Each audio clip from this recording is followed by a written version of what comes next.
A bloody corpse of a young man is lying on my front porch. I look down at the corpse, then at the front of the house. It is a quiet morning. The apartment across the street is casting a long black shadow on the pavement in front of me.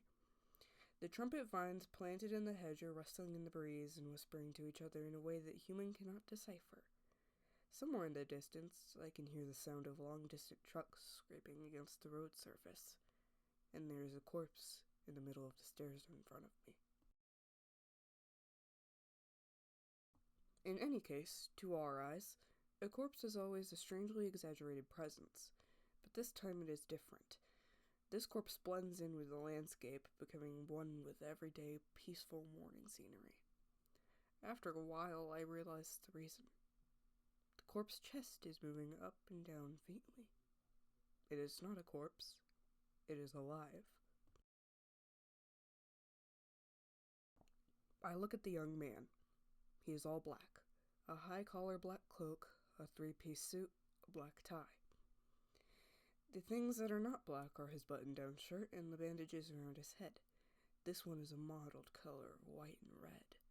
This color reminds me of some ominous Chinese prophetic characters. The place he is lying is the middle of the stairs that leads to the front porch. The blood stains continuing down the cracked concrete stairs looks like he has been crawling. Question. What should I do with this nearly corpse in front of my eyes? The answer is simple. If I touch him with the tip of my toes and put some weight on him, he will just roll down onto the ground below. If I do so, then he will not be on my premise anymore. He will be on the public road. The country's territory. All those who are in trouble within the territory of the country shall be saved by the mercy of the country. An ordinary postman like me should go home and have breakfast.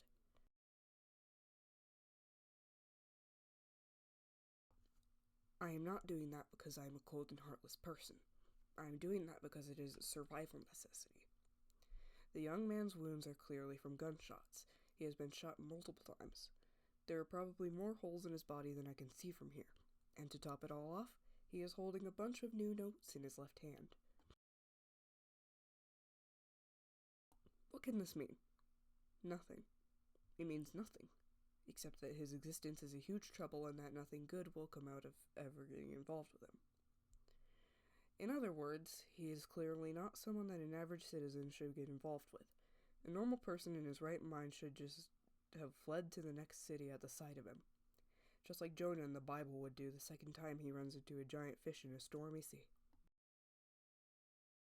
I look at the young man, at the road, and the sky, and at him again. And then I start to act. First, I approach the guy and lift him up by his sides. Then I drag him by his heels into the house and lay him down on the wall-mounted bed. He is much lighter than he looks. Carrying him alone is not that much of a trouble. I check his wounds. There are many deep wounds, and the bleeding is not usual, but if he receives immediate proper treatment, it is not likely he will die.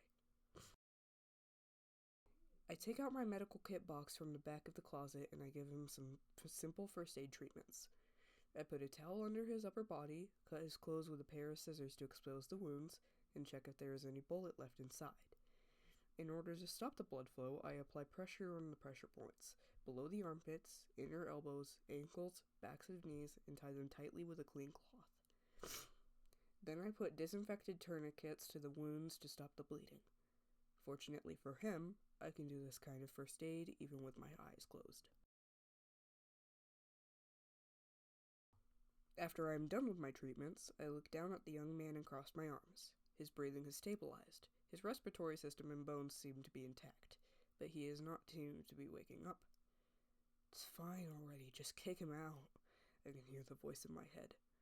There's nothing more stupid than treating a suspicious guy like this. I guess I should listen to that voice. This is what a wise man would do. Before following the angel's advice, I take another look at the young man.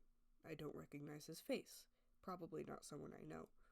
I say probably because the bandages covering half of his face makes it almost impossible to make out his features. But he is much younger than what I first thought. He's probably young enough to pass as a boy. Then I remember the wad of cash he was holding. He is still holding them. If it is still...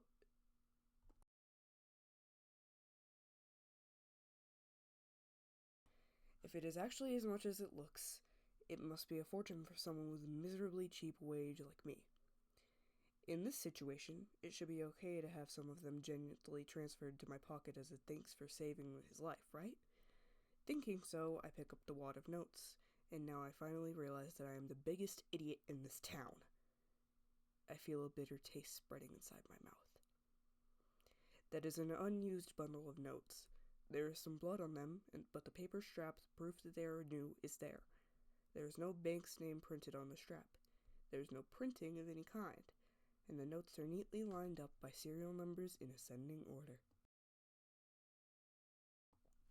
I feel like someone just punched me in the stomach. There are two possibilities I can think of. First, this bundle of notes has been taken out of the Reserve Bank of Japan Mint before it hits the market. That would mean this man is a plague. There is no chance that an ordinary person could get his hands on such a thing. The notes printed at the Japan Mint are first sent to the Ministry of Finance, where their serial numbers are scanned to become usable notes. Then they will be sent in cash transport vehicles to branches of the Reserve Bank. From there, they continue to be subdivided and distributed to city banks. At that point, the straps will be switched with those of city banks. However, there is no printing on this strap at all. The only way to be able to carry out a wad of notes in that state is to steal it from the Reserve Bank. The most likely way is to attack a cash transport car. Could it just be that he returned from a raid like that? But if so, I will just stroke my chest in relief and go back to making coffee in my kitchen. The cash car robbers are violent guys, but only violent. Violence alone cannot make a storm. There is another possibility. These are counterfeit notes. I take out a magnifying glass from the back of the room and carefully examine the wad of notes in my hand. I become completely chilled that my fingers are tingling. I try comparing them with the notes in my own wallet. I can't tell the difference at all. A super note. I feel dizzy. If that is the case, the thing in my hand right now has become as dangerous as a small nuclear warhead. Counterfeit currency is a tool of warfare that has only been used way before bows and arrows. If one can bring amount of well-made false currency into an enemy country, the value of that currency will drop due to the increased amount of money in circulation, leading to inflation. A country is, in a sense, its own currency. By skillfully fueling distrust in a country's currency, it is possible to destroy the economy and bring down a whole nation. For that reason, the National Security Agency is always on the lookout for counterfeit notes. If this level of a note is to be brought into the market, it would not be the city police's business. It is much higher. The National Security Agency, or the military. I put the wad of notes on my desk as if I am throwing them away. I don't want to leave my fingerprints on them anymore. I head to the phone. If I report the incident right away, I might be able to argue for some extenuating circumstances with the authorities. There is no time to waste. When I pick up the receiver, I hear a faint voice. It isn't coming from a phone. Put the phone down. I turned to the direction where the voice came from. Before I knew it, the young man has opened his eyes and is looking at me with those eyes. I look at the receiver and the youth in turn. Then I say, "What if I don't?" "I kill you." Those words are as mediocre as the unsold leftover packs lining up in a deli, at least to this young man. I can tell from looking at his eyes. When he utters the word kill, it is nothing more than an ordinary, everyday word for him. Just like cutting your nails or going out to buy more cigarettes. Those kinds of words. How? I put down the receiver, but I have not returned it to the base station. Then I say, "You've got holes all over your body, you can't move anything, you're dying everywhere. You don't even have a gun. To kill me in that condition, I would take 200 of you." "I don't need that much," he says with a chilled voice. I'm from the Port Mafia. Those words are only enough. Port Mafia. I carefully choose my words before then saying, then I have no choice but to obey, and then take my time and quietly put the receiver down. That's good, he chuckles. If he really is from the Port Mafia, I would have to be careful about even lifting or lowering a spoon in front of him. When the opponent is Port Mafia, the synonym of darkness and violence, even if I report this and manage to escape today, there is no telling what will come later. A human being has a total of about 200 bones, but would not be strange if I will be shredded into just as many pieces of flesh. I stare at him for about 3 seconds. Then I go to the kitchen. I keep a door open so I can watch him from there. I start making coffee in the kitchen. I put the kettle on the fire and wet the rod with some water. I add the coffee powder and pour boiling water in. If I'm not allowed to call the police, what about the doctors? I say, keeping my eyes on the water. What I've done is just emergency first aids at best. If you don't get checked by a proper doctor, you will die soon. No need to worry. The young man speaks with a slightly stretched out voice. This much is no big deal. I'm used to injuries. Is that so? Then I will obey. I stir the coffee and set a timer. In any case, there's no way a normal postman like me can go against the Port Mafia demons.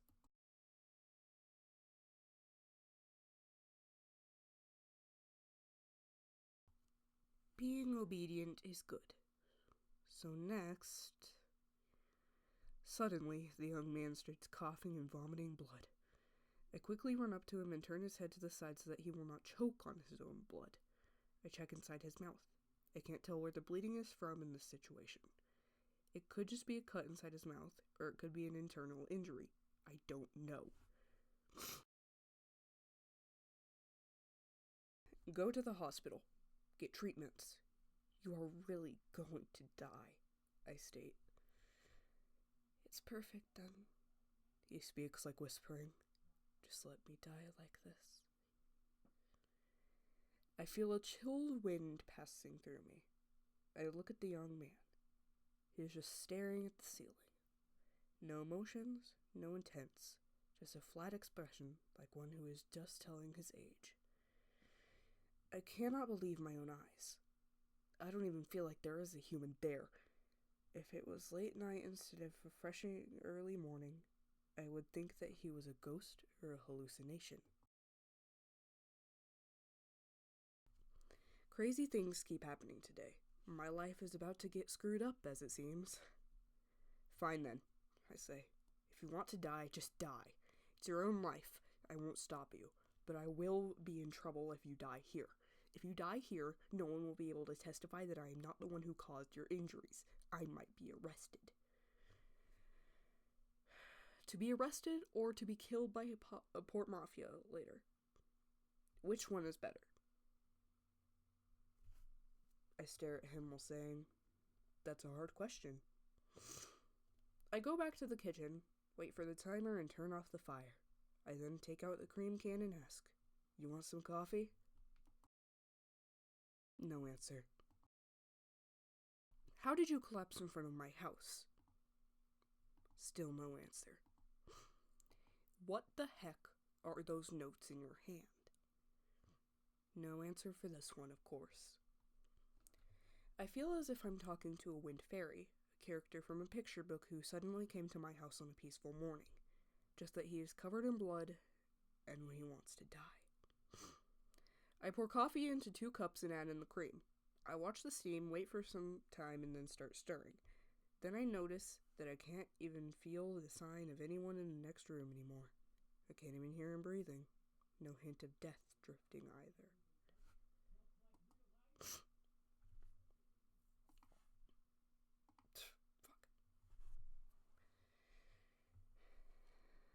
I poke my head out of the door.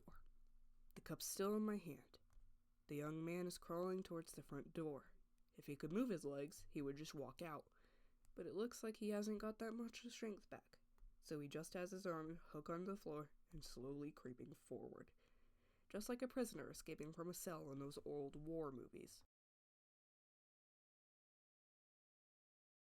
He notices my gaze, and then, as if he has given up, a mocking smile appears on his face. You don't want me to die in this house, do you? Then if I leave, you'll have nothing to do with it. No need to help me, no need to ponder anything. Just stay there and watch. I ask him, still holding the coffee. Do you want to die that much? Of course I do. I joined the Port Mafia, but there was still nothing, replies the young man in a voice that sounds like a soul-deprived gasp. The only thing I want now is death. Then he starts crawling again. I take a sip of my coffee while watching that. His progress is pathetically slow. I take another sip. He keeps moving without a rest. He has no intent to look back at me anymore. There's only one thing to do. It's no use to stop me. The young man seems to notice my movement.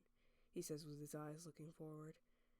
No one can go against the Port Mafia, and no one in the Port Mafia can go against me. In other words, no one can... He's pulled backwards. I wrap him with a bedsheet and lift him up. I then twist the two ends to close it, like a candy wrapping paper. Then I turn him upside down and carry him back. It hurts, it hurts, it hurts. My wounds are opening. What the hell are you doing, you blockhead? You want me to be killed? I don't want to be killed. But I don't want to let you die either. If you go out in this state, you will definitely die. Just make up a death story without me in it when you get better. As it looks like he is going to let out more complaint, I shake the lump of cloth. Ouch, ouch, stop it, I hate pain.